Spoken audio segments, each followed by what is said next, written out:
Elias Ward stepped off the shuttle and immediately wished he had checked the mission briefing twice, maybe even thrice.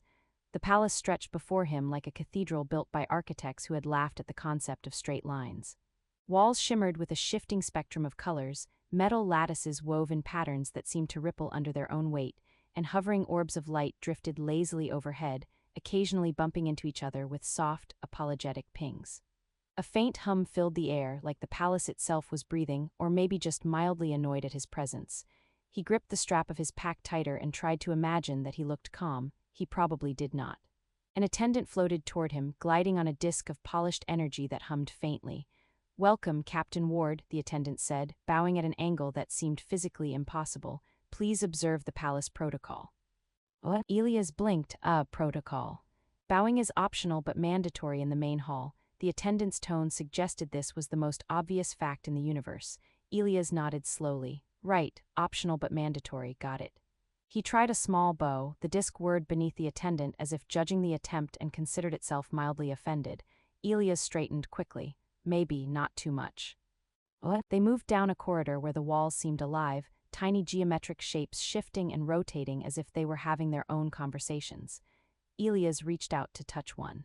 A small panel lit up and a voice, calm but amused, said, "Do not touch, it is very sensitive." He jerked back, nearly tripping over his own boots. Noted. "Captain, the Queen is aware of your arrival," the attendant said. "She awaits in the central chamber." Elias swallowed. She's expecting me." Yes, the attendant did not clarify whether expecting meant curiosity, judgment, or a polite but fatal form of amusement. The shuttle had barely been parked before he was already nervous. "Right," Elias muttered, adjusting the strap on his shoulder.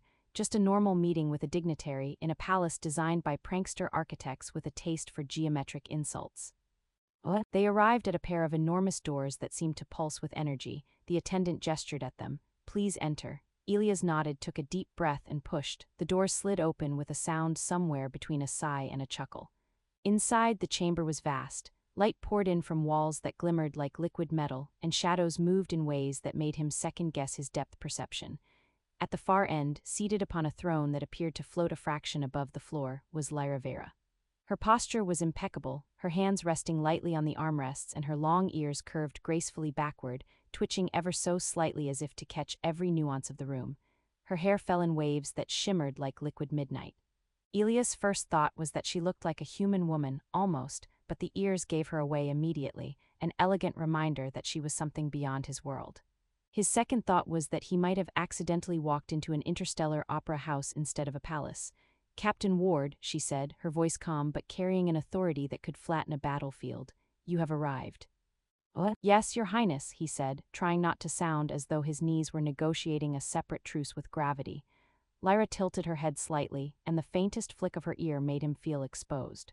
It was subtle but unnerving, like she could hear not only his words but the tiny, irrational heartbeat of his doubts. "You look unsure. Do humans often arrive unprepared for meetings of this nature?" What? Elias opened his mouth, then shut it, realizing that any answer might sound like a confession of incompetence. He chose instead, "We try our best." A quiet ripple of amusement ran through the chamber, though he couldn't tell whether it came from her or from the palace itself. An orb floated lazily near him, bumped into his shoulder and drifted away as if the room were testing his reflexes. Elias coughed. "I am adapting." Lyra's lips curved slightly, and Elias swore he saw the tiniest smile. "You will find the palace accommodating eventually, some areas more so than others." He blinked. "Accommodating or devious?" "Both," she said, and there was an edge of laughter in her voice. She gestured and a small drone hovered forward, carrying a hovering tray with what appeared to be a beverage. Elias reached out automatically and nearly knocked it into the floor when the tray jerked to avoid him. I got it," he said, catching it. The liquid shimmered in multiple colors and seemed to hum with energy.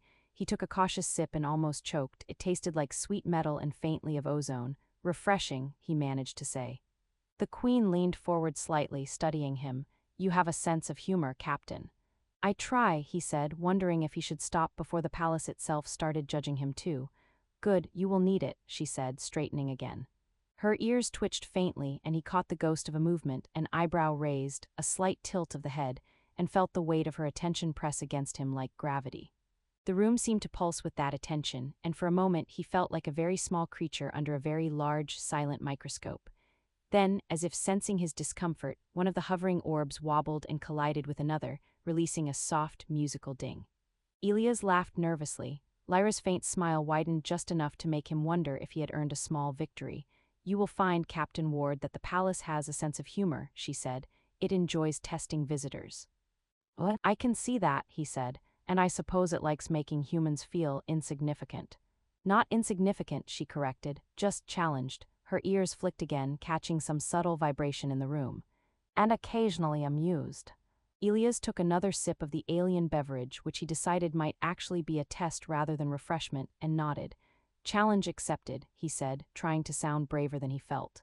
A ripple ran through the chamber, and he realized the courtiers were watching him closely, some trying to hide their smiles, others barely able to contain their curiosity.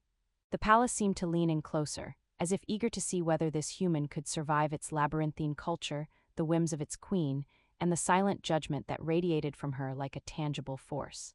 Elias straightened his back, squared his shoulders, and tried once more to bow appropriately. This time he nearly got it right. The queen's ears flicked, the palace hummed in approval or maybe laughter. Elias had learned in his first 10 minutes that surviving the palace required more than courage. It required timing, wit, and a touch of luck, and possibly a very good sense of humor.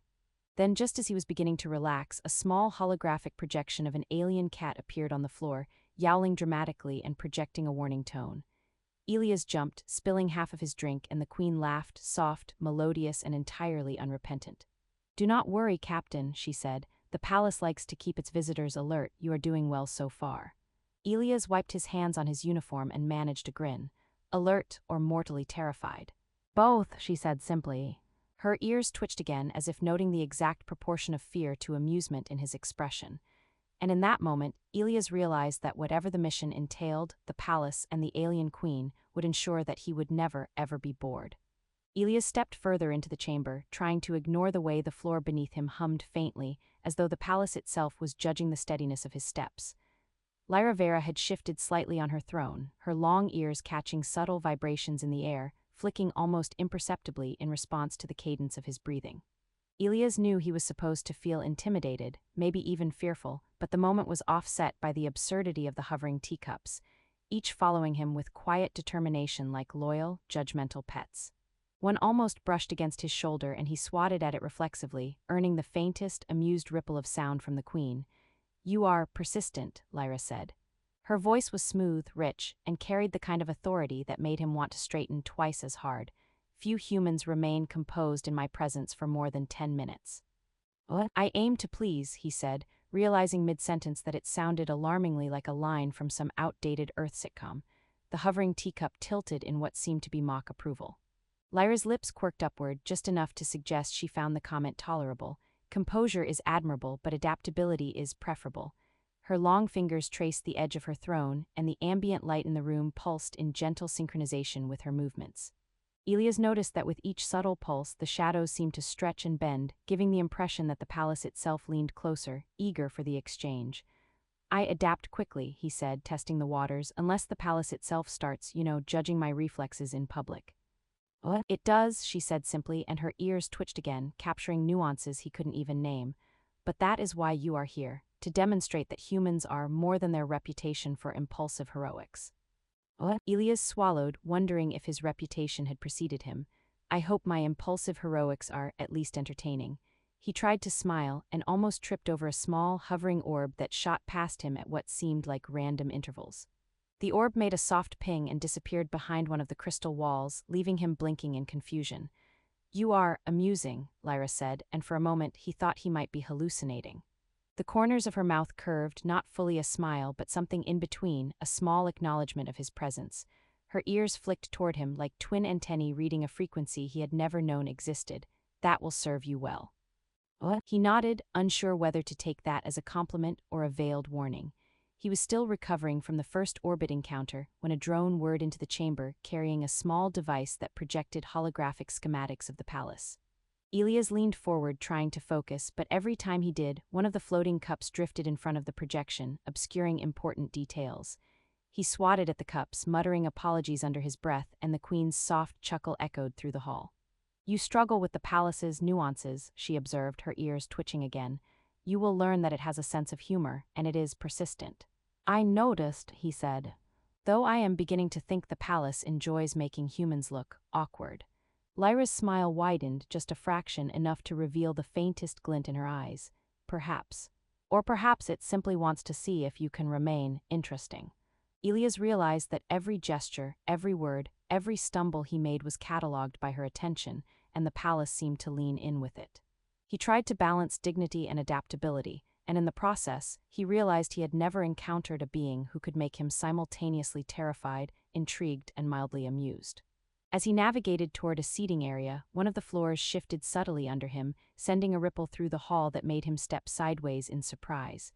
He landed with a small, graceless stumble, which earned a quiet ripple of laughter from the distant courtiers. The queen's ears twitched and she tilted her head slightly. "You are resilient," she said. "I try," Elias said, brushing himself off, wondering if he should have brought a manual titled How to Survive an Alien Palace Without Embarrassing Yourself. "You will find," Lyra said, "that resilience is necessary, but curiosity is vital." Her eyes locked on his with a weight that felt like gravity. "Do you understand what that means, Captain Ward?" "What?" "I think it means don't die, stay alert, and maybe ask polite questions." She chuckled softly, the sound resonating in the chamber. "It means pay attention. Observe, the palace will show you things if you notice them. And I am curious if you will." At that moment, a small, cat-like holographic creature appeared at Elias' feet, yowling dramatically and spinning in midair. He jumped, swatting at it, and almost tripped again. Lyra's ears flicked in quick succession, and she gave a light laugh that seemed entirely human, despite the otherworldly elegance of her features. "The palace has companions," she said, eyes glinting. "They serve to test your reflexes and patience, and perhaps your sense of humor." "Yes, ma'am," he said, trying to suppress the urge to bow again. The holographic cat somersaulted past him, landing on a hovering flower that emitted a soft chime, and Elias realized that no matter how seriously he took this mission, absurdity was woven into every fiber of the palace. Lyra leaned forward slightly, her gaze still fixed on him. "You are unlike most humans, most are predictable." Her long ears twitched, catching a faint vibration in the air he could not name. "You surprise me." "And that is interesting." Elias tried to keep his composure, though his thoughts scattered. "Interesting, I hope that's a good thing." "It is," she said simply, her eyes glinting with faint amusement. "And you will find that in this palace, being interesting is the only way to survive without losing one's dignity entirely." A soft ping echoed across the chamber as one of the hovering orbs collided with a crystal lattice, sending a prism of light scattering across the floor. Elias stepped aside, narrowly avoiding the dazzling shards. "I think the palace is personally invested in my well-being," he muttered, mostly to himself. "Perhaps," Lyra said, her voice carrying a delicate laugh. "Or perhaps it is invested in testing every human flaw imaginable. Either way, you are performing admirably, for now." Elias wiped his brow, realizing that he had been holding tension in muscles he didn't know existed. He let out a breath, only to find the palace itself seemed to sigh with relief, or maybe amusement, echoing the soft laughter of the queen. "You will learn," she said, "that survival here is not merely about strength or training. It is about adaptability, humor, and noticing details." Her eyes glinted again, and her long ears twitched once more, catching some imperceptible signal from the air, and most importantly, knowing when to laugh at yourself. "What?" Elias tried to smile, thinking that if he survived the palace's initial lessons, he might just find a way to enjoy the experience. The floating teacups, the mischievous orbs, the holographic cats, all absurdities in a palace that otherwise radiated authority and judgment, were slowly starting to feel like companions, odd as it seemed. He took a cautious step closer to the queen, trying not to knock over any more hovering objects, and found himself caught in her gaze. Silent, precise, and all-encompassing. Her long ears flicked again, and he realized that in that moment, the human soldier and the alien queen had begun a conversation without words, each testing the other, measuring the boundaries of humor, judgment, and curiosity. The palace held its breath, or maybe it was waiting for the next mistake, the next misstep that might amuse or mortify. Elias wasn't sure, but he did know one thing. Surviving the palace and surviving Lyra's attention required more than courage. It required wit, a touch of humor, and the ability to navigate absurdity with grace. And perhaps, just perhaps, he was beginning to understand that the queen found that process amusing. Elias Ward walked carefully through the palace corridors, the soft hum of energy beneath the floor vibrating in rhythm with his heartbeat. He had spent hours learning to read the subtle signals of the palace, how the walls would shift slightly when they disapproved, how the light would pulse when it detected fear or hesitation, and how the floating orbs had a mischievous streak almost as pronounced as the queen herself. He had stumbled, swatted, tripped, and laughed more times than he could count, yet somehow he was still standing. Perhaps more importantly, he was no longer entirely terrified. The palace had become less of a labyrinth designed to humiliate him and more of a stage where his own adaptability and humor were being tested, polished, and he suspected appreciated. A small holographic cat darted past him, yowling dramatically as if on cue. Elias swatted at it reflexively, only to find that it projected an entirely different image midair, a dancing teapot. He laughed, a short, incredulous burst, and realized he was beginning to enjoy the absurdity. Each misstep had become less mortifying, more a kind of performance that required balance, timing, and a willingness to embrace chaos. And it was working. At the far end of the corridor, Lyra awaited him, seated upon her throne, perfectly composed, as if she had been reading every footstep, every nervous twitch he had made since his arrival. Her long ears twitched slightly, catching something in the air that only she could perceive, a subtle vibration that spoke of attention, curiosity, and perhaps faint amusement. She did not rise or acknowledge him with words. Her gaze alone was enough to command presence, and Elias had learned to meet it rather than recoil. "You have returned," she said, her tone almost conversational, though every word carried authority. "I trust your journey through the palace's challenges was enlightening." "Enlightening," he replied, a grin tugging at his lips, "though I suspect the palace is capable of far more mischief than I've experienced." "What?" Lyra's lips curved in a faint, near smile. "Perhaps, but you have adapted admirably. Most humans would have fled, frozen, or succumbed to embarrassment." Her ears flicked once, and he felt oddly that she was noting not only his actions but the way he thought, the way he measured himself against absurdity, the way he survived without losing composure entirely. He nodded, acknowledging the truth. "I've learned that surviving here isn't about fear, it's about noticing the details, reading the signals, and keeping a sense of humor." "Exactly," she said, her eyes glinting. "And you have demonstrated that skill consistently." Elias realized for the first time that the Queen's judgment was not merely about testing him. It was about observation, about understanding how a human could adapt to alien intelligence, how he could navigate a world designed to test, provoke, and challenge him at every turn. And in that realization, he understood something else. He had changed. He was no longer the soldier who arrived uncertain, stiff, and awkward. He had learned to anticipate, to improvise, to see humor in chaos, and to respect a form of authority that did not need explanation. The palace, with its floating cups, mischievous orbs, and dancing holograms, had been a crucible. He had emerged not unscathed, but wiser, more adaptable, and against all odds, somewhat entertained. The Queen's gaze softened just a fraction, enough that he felt a subtle shift in the atmosphere. The tension that had always hovered, silent, pressing, inevitable, was still present, but it had become companionable, like a cord stretched taut between them, filled with potential rather than fear. "You understand the palace," she said, "and in doing so you have proven yourself." Elias allowed himself a small, relieved laugh. "Proved myself. I'm just hoping I haven't destroyed any of your priceless floating artifacts." "What?" "You have not," Lyra said, her voice carrying the faintest edge of amusement, "though you have entertained the palace immensely." The soft, melodic laughter of courtiers echoed from behind the crystal walls. They had been watching, judging, and now, in some small way, approving. Elias felt a warmth in his chest, a sense of accomplishment he had not anticipated. He had navigated absurdity and danger with wit and courage, and had survived the scrutiny of an alien queen whose standards were as high as her curiosity was sharp. Lyra's ears twitched again, and she leaned forward slightly, the pulsing lights of the throne room reflecting in her eyes. "Captain Ward, you have gained more than you realize. Adaptation, humor, patience, all are forms of strength here. And you possess them." Elias nodded. "I understand, and I'm grateful, for the challenge, the lessons, and surprisingly, the laughter." The Queen's subtle smile widened almost imperceptibly. "Do not underestimate the value of laughter," she said. "It is both a shield and a key, you have discovered that." A final test seemed unnecessary, yet the palace itself shifted subtly, as if to acknowledge his growth. The walls pulsed gently, the orbs floated in harmonious arcs, and the holographic cat performed a dignified bow before vanishing. Elias allowed himself a quiet exhale. He had arrived as an uncertain visitor and was leaving, well, not leaving exactly, but moving forward in a way that made him feel capable, alert, and respected. "You may rest now," Lyra said, her tone lighter than before, though her authority remained absolute. "The palace will continue its lessons in time, but for now, you have earned a moment of reprieve." "What?" "I thank you, Your Highness," he said, bowing as correctly as he could manage.